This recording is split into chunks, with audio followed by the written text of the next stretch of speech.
கரும்பு தோட்டத்துக்குள்ள கான்கிரீட் போட்டு நடந்த விவசாயியை பத்தி அண்ணன் சொல்ல மறந்துட்டார்.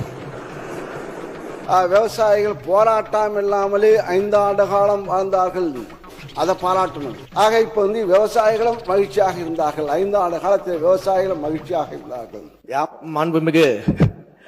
மாண்புமிகு பேரவைத் தலைவர் அவர்களே, மாண்புமிகு உறுப்பினர் அவர்கள் எவ்வளவு அழகாக ஒரு திரைக்கதையை தயார் பண்ணுவாருன்னு நான் இன்னைக்குதான் தெரிஞ்சுக்கிட்டேன். அழகான திரைக்கதையெல்லாம் பேசிட்டு இருந்தார். அதுவும் விவசாயிகள் மகிழ்ச்சியாக வாழ்ந்தார்கள் 5 ஆண்டுகள்ல போற போக்குல ஒரு திரைக்கதை வசனம் ஒண்ணு சொன்னாரு. போன ஆட்சியெல்லாம் நீங்க பாத்தீங்கன்னா பல இடங்கள்ல விவசாயிகள் 309 கோடிக்கு நீங்க நெல் சேமிப்பு கிடங்குகள் அமைப்பீங்கன்னு சொன்னீங்களே, என்ன ஆச்சுன்னு பல இடங்கள்ல கேட்டுக்கிட்டு இருந்தாங்க. தஞ்சாவூர்லயே அண்ணன் எல்லாம் கேட்டிருப்பாங்கன்னு நினைக்கிறேன். அப்ப அதெல்லாம் என்ன ஆச்சுன்றதை பத்தி சொல்லுங்க. வாகன போக்குவரத்து இருக்கு பாத்தீங்களா, அந்த கொள்முதல் செய்துவிட்டு வாகன போக்குவரத்து செய்யக்கூடிய பல்வேறு முறைகேடுகள் நடந்ததாக விவசாயிகள் எல்லாம் போராட்டம் பண்ணாங்க. அதெல்லாம் அண்ணன் கண்ணுக்கு வரவே இல்லையா என்னன்னு தெரியல.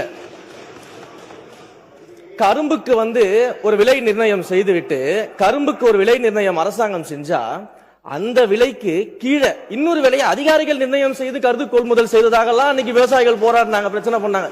அதையும் அண்ணன் மறந்துட்டாரு போல. இப்படி ஐயா விவசாயிகள் சொன்னதான் சொல்றேன், இப்படி எல்லாம் நடந்துகிட்டு இருந்துச்சு. இதுல அண்ணா அழகா சொன்னாரு யார் யாரெல்லாம் விவசாயிகள் சொன்னாரு. அதுல ஒரு முக்கியமான விவசாயி அண்ணன் மறந்துட்டாரு. எல்லாரும் விவசாயிகள் அண்ணன் ஒவ்வொருத்தரை பத்தியும் சொல்லும் போது ஒரு முக்கியமான விவசாயியை மறந்துட்டாரு.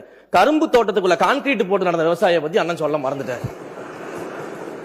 அப்ப இவங்க சொல்ற கதையெல்லாம் எப்படி இருக்குதுன்னா, சர்க்கரையை எறும்பு தின்னுருச்சு, சாக்க கரையான் தின்றுச்சுன்னு சொல்ற மாதிரி இருக்குது ஒரு கதையெல்லாம்.